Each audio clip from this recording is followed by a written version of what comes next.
warahmatullahi wabarakatuh. Perkenalkan, nama saya Winda Natalia dengan NIM 856858778, Pokjar Lebong, UPBJJ Bengkulu, semester 6. Di sini saya akan melakukan praktikum bimbingan IPA di SD dengan kode mata kuliah SPGK 4107 dengan nama tutor pembimbing Bapak Rizky Zuliani SPD MPD. Di sini saya akan melakukan praktikum bimbingan sesi ke-6 modul 7 kegiatan praktikum 1 tentang percobaan sifat-sifat cahaya. Adapun tujuan percobaan pada praktikum kali ini adalah untuk mengetahui bahwa cahaya 1 dapat merambat lurus, 2 dapat dipantulkan, dan 3 dapat dibiaskan. Adapun alat dan bahan yang telah saya sediakan di sini adalah penggaris,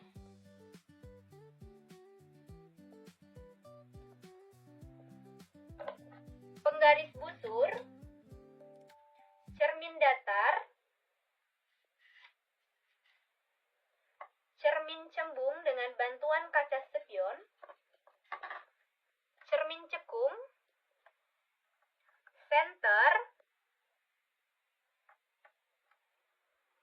kardus yang sudah dilubangi,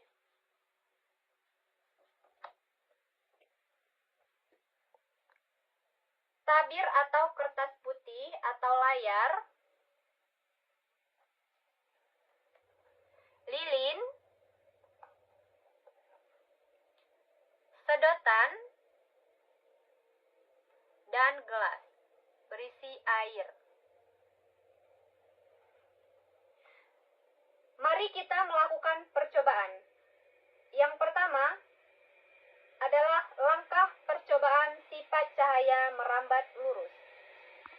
Setelah kita nyalakan senter dan mengarahkan pada lubang pertama, maka kita akan perhatikan hasilnya. Ketika kedua lubang berada pada garis lurus, cahaya dapat melewati semua lubang dan terlihat keluar di sisi depan kardus. Berkas cahaya tampak jelas dan lurus.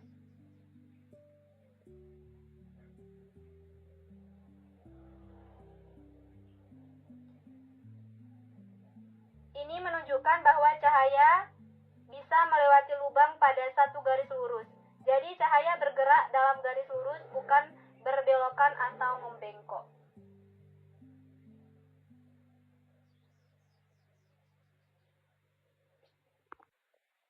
Pada percobaan kedua, kita akan melakukan percobaan pada pemantulan cahaya. Yang pertama, sudut datang 45 derajat.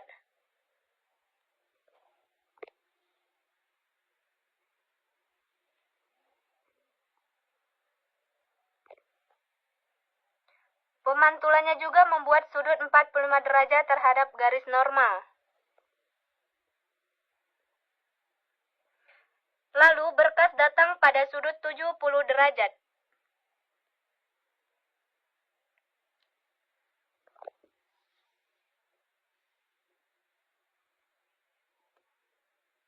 Cahaya yang dipantulkan adalah 70 derajat pula.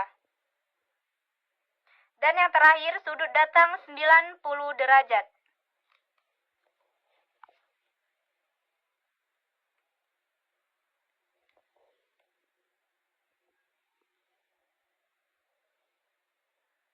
Menghasilkan sudut pantul 90 derajat, artinya tidak membuat sudut atau garis lurus.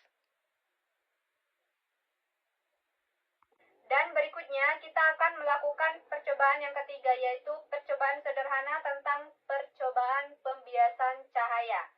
Dengan menggunakan alat dan bahan yaitu gelas, air, dan sedotan.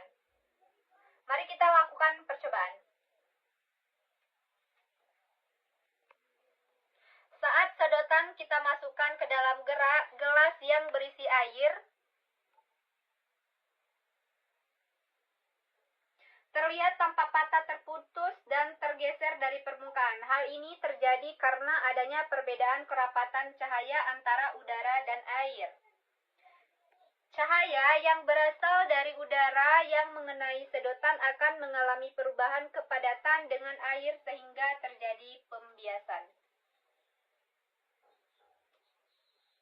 Dan sekarang kita akan mengamati tentang sifat bayangan pada cermin datar dengan menggunakan lilin.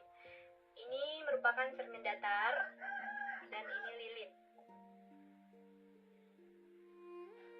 Kita akan hidupkan dulu lilinnya.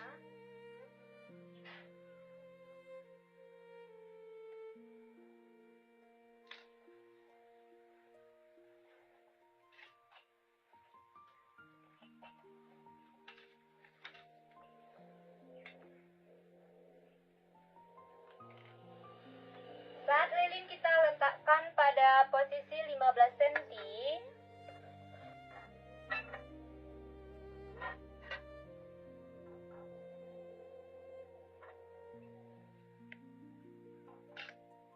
terlihat bayangan lilin pada jarak yang sama. Kemudian yang kedua, jika lilin berada pada posisi 25 cm dari permukaan cermin datar, 25 cm,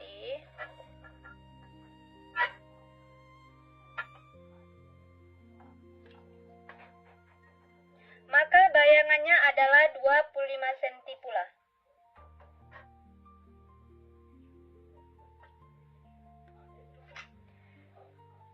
Ketika lilin kita geser ke kiri ataupun ke kanan,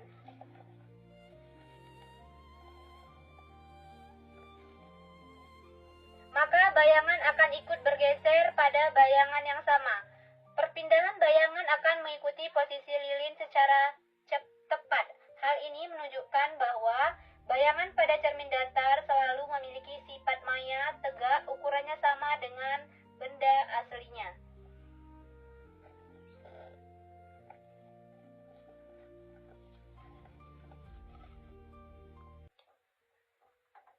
Pada pengamatan cermin cekung, jarak benda 5 cm dan bayangan yang terbentuk adalah jatuh pada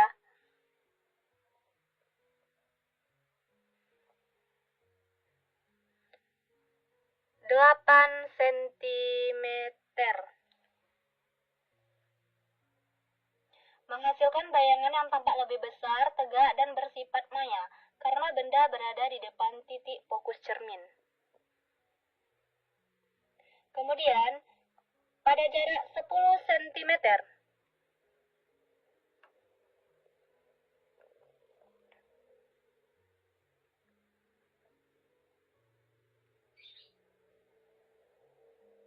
bayangan terbentuk pada jarak 4 cm.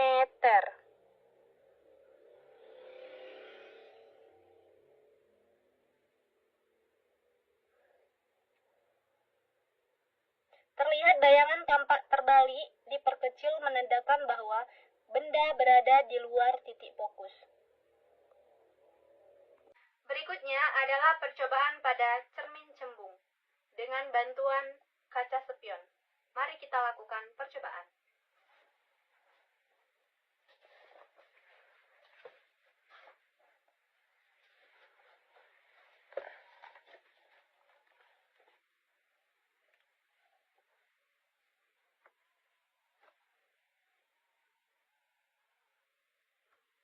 Dengan bantuan kaca spion, terlihat bahwa setiap sinar akan dipantulkan seolah-olah berasal dari satu titik di belakang cermin yang disebut titik fokus maya, berbeda dengan cermin datar dan cermin cekung. Cermin cembung selalu memantulkan cahaya dengan cara menyebarkan sinar pantul. Akibatnya, bayangan yang terlihat melalui spion akan tampak maya, tegak, diperkecil, dan terletak di belakang cermin.